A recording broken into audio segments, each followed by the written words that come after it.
25, and today I'm going to do a quick overview of the euro dollar.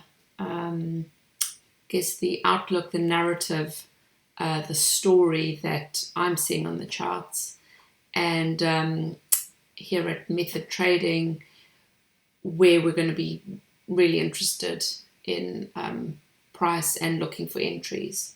So this is the daily chart.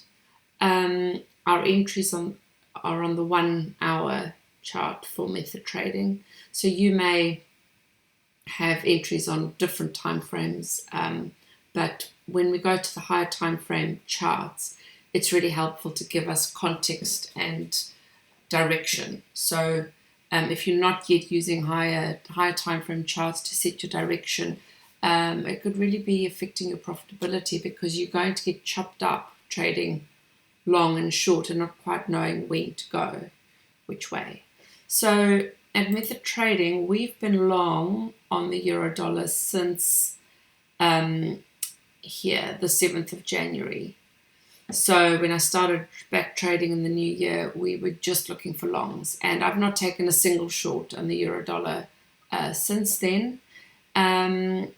Reason being that I actually go to even higher time frame, the 3-day chart, to look for actual direction, and then I'll only trade in that direction.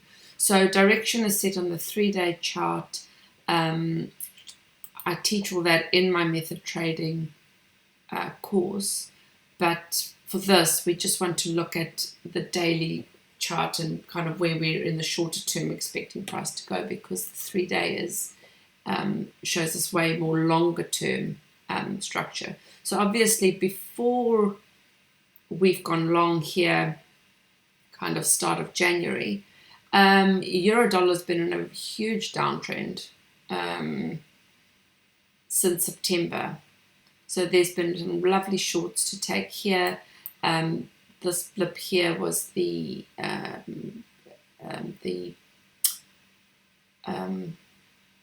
they voted Trump in, and then the short selling continued on this pair.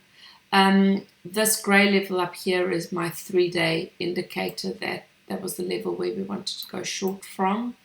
It took a couple of attempts, so it grabbed liquidity a little bit. So August to September, there was some bumpy trading. I'm not going to go through that in this session. And then when the short kicked in, we had a bit of an area here that we thought, could this turn around at, but it just charged straight through and down to this yellow level, which is not an ultimate level on the 3-day, but it's an interim level where we could absolutely be turning around from. So we're trading that at the moment. We're not going to second guess this level on the 3-day. We're trading longs. I'm not interested in shorts until we break this low here. So I'll just put and break and confirm it. So just a wick below is not really confirming it, but we want to break it. So while we're on top of that, we're not looking for shorts. What we are looking for, though, is the confirmation of this structure. So we turned around here at the start of January, and we had a loss trade in here. I'll do a separate video on my detailed trades for January as well as my trades for February. But at the moment we don't take that many trades. We take about 3 to 4 trades a month. But we're avoiding all of the shorts and the chop. Okay, so less trades, but more winners. And I like that. Your trading style, you may be okay with more losers, just more trades. So as long as your trading strategy is profitable, it's whatever you're comfortable with. I just prefer to trade less across a few different pairs. And if I get 3 to 4 trades a month on euro dollar, I get about a similar amount, let's say 3 trades across other pairs. So over the month, I take about 20 trades. And it's a good number for me. It gives me time to do stuff like this, education, and a lot of other things I like to do. So that's just me. It's my personal preference. But I think it doesn't matter what you trade. You need to, it's really important to have direction. It's going to save you from a lot of chop, and unnecessary stop outs, which then leads to emotional issues with your trading, and that's why you often miss the winners. So just consider that if you're kind of, considering that perhaps you're not trading your strategy as well as it's coming out in the back testing. It could be that as an issue. Okay. So we had a trade in here, which was obviously a loss. We then had this liquidity. I'll just put it in here. Boom. Okay. Again, we didn't close below this level here, so we remained long. Had we closed, like had a candle closed below here, we would have been re-looking for continuation of this trend, but we didn't. The structure, while liquidity was taken, it wasn't broken yet. So we had an entry here on this liquidity, a long entry. We had a second entry following this bullish structure here, and then no further entries until we hit the target, which was our first target, was right here at this, just as we broke structure. So quite a conservative target. But we got a nice, I can't quite remember the RR on the trades, but I think it was a 7 and a 5, something like that on our 2 trades. Okay. Then we sat out, price continued a bit higher on this day, but for with our turnaround, so if we want to see this bullish structure work, price isn't just going to go straight up. It's going to return back down at some stage, not necessarily as deep as it did here, but we just wait for it to turn around, and then we look for a new bullish structure on the 1 day before we jump into more 1 hour charts.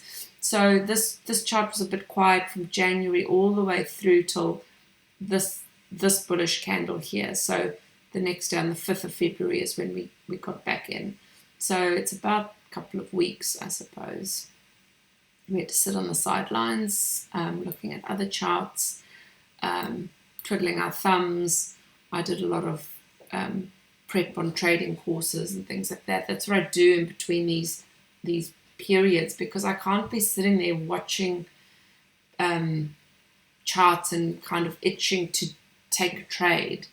And if you're doing that, it's not your fault. It's really normal for us as humans to feel like we need to be doing stuff to be productive. So trading, you need to be taking trades, finding trades. Just sitting on the sideline and trusting your method, trusting that you'll get another entry, is a skill in itself, and it's something you need to really work at as a trader. It's as important. The sitting around, the patience, the waiting is as important as when you suddenly get an entry. Your indicators are showing the right thing. This is your entry. You need to then be able to take action. So it's constantly this waiting, being patient, and then having the will to take action. And sometimes when you should be waiting, you're taking action. You shouldn't be doing that. And then when you should be taking action, you get scared, you get nervous, you doubt everything. So yeah, this is very, very, very difficult as a trader. And if you're struggling with that, it's not you. It's just you are a human. So that's a thing you've got to just keep working at it. Fill your time with something. It's honestly why I teach trading, is to fill my time, and I enjoy it. But let's get back to trading. Okay. So yeah, that that was in January, so an early loss and then 2 trades kind of sitting on it, waiting for it to hit target. And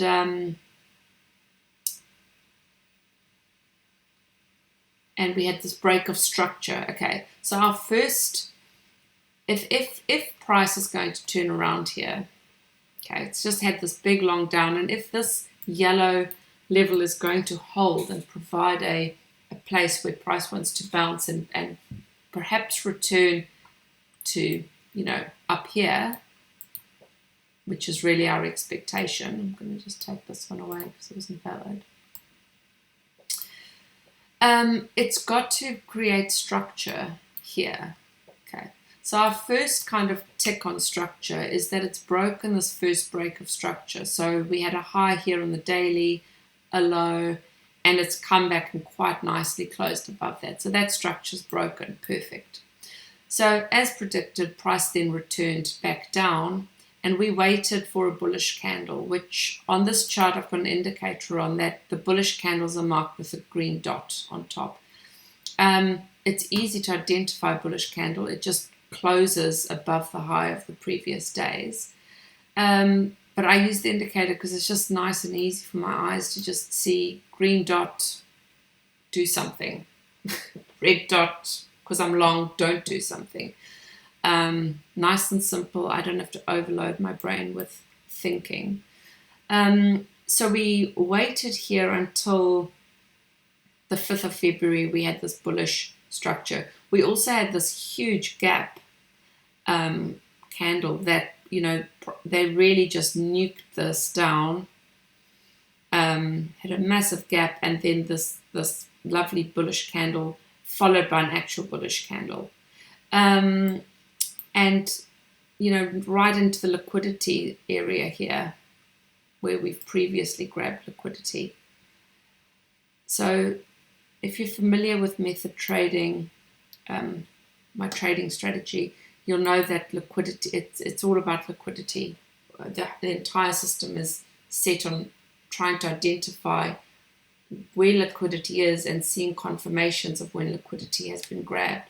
And these bullish candles really kind of help you get that confirmation of that something's happened and price wants to turn around. And, you know, if we look into what's happened, well, it's grabbed the liquidity here again.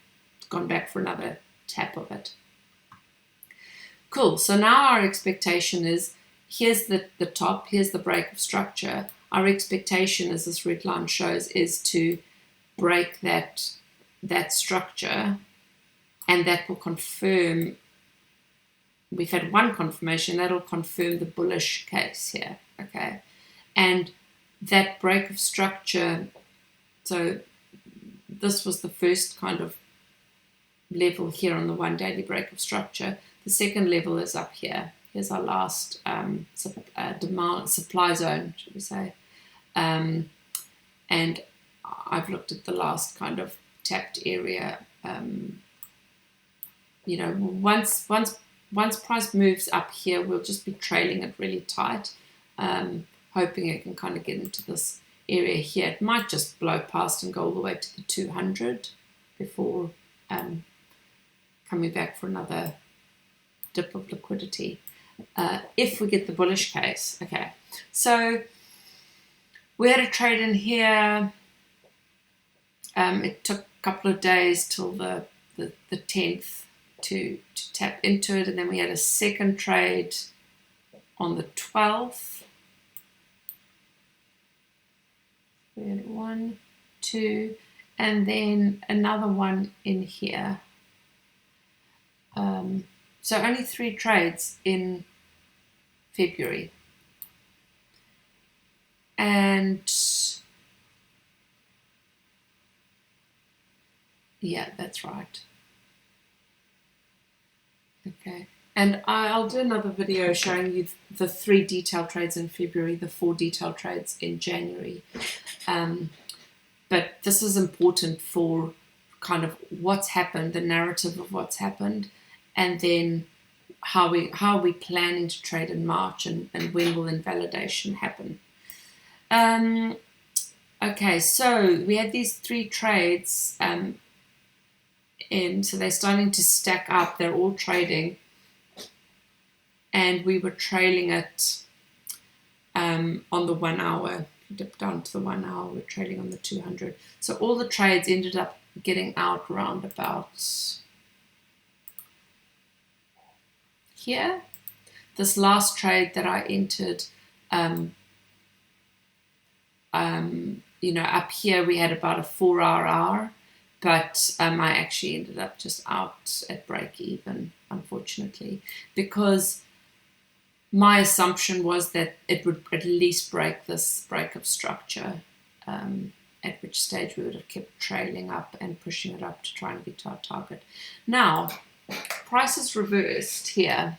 We've got a down candle, and it hasn't broken the structure yet. So we don't yet have full confirmation that our bullish case is in play here.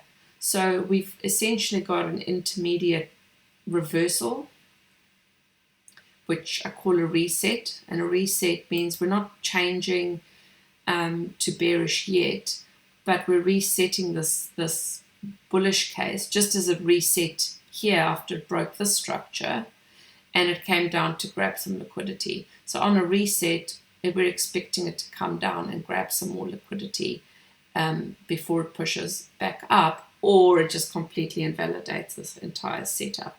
And if it's going to invalidate, then we shouldn't really be getting our 1 hour entries here, but we may get some fake outs and hit a loss or two here if it's going to reverse. That's okay. Sometimes you just have losses. But what we really want to not miss is if we get an entry in here or an entry in here, because that's going to run. And we don't want to miss those. I'd rather take the chance that there's some losses. Rather risk those 2 losses. I think they're worth it. Okay. Now, there's 2 levels here. This one is inside of this method box, which is, price came up here, formed a high, came down, grabbed some more liquidity, and then broke the structure. Okay. So this box from this break of structure, the area broke the structure, all the way down is the last kind of downturn, and so price could just tap into a zone here, or it could want to, it hasn't broken this structure yet, so this entire level here is still valid, and this is the last kind of extreme zone. So I'm going to wait for price to, I've got an alert here, see if we get any entries here. If we don't, and taps down to here, then I'll look for entries there. Or it could not go all the way down there, and we could get a new bullish candle here. Is that likely? Well, I think it'll tap lower, but who knows? Honestly, structure-wise, I think it probably wants to grab some more liquidity here. There it is. Here, the liquidity's been taken as we've gone up. So you're coming down. It's already grabbed this liquidity. So I think deeper levels, and we're below the 20 MA. But it doesn't matter. Like I'm trying to predict. Who cares? Either it'll be here, or it'll be there, or it'll be there. All of them are like anything I do needs to be confirmed first. So for the bullish case, we need some bullish entries here, here, or here. And then we want to break this level here. If we can do that on this pair, I don't see why we don't. Then we should be seeing more upside. Okay, and on this next leg, so if the structure can play out on this next leg, which I call the run leg, this is the one we really want to get in quite aggressively, and this is the one we're expecting to run. at least to up here. What I like to do on this is trade it to the 61.8. Okay, so it's here. And not just to the 61, we want to break the 61.8 and hit this kind of, there's some liquidity up here.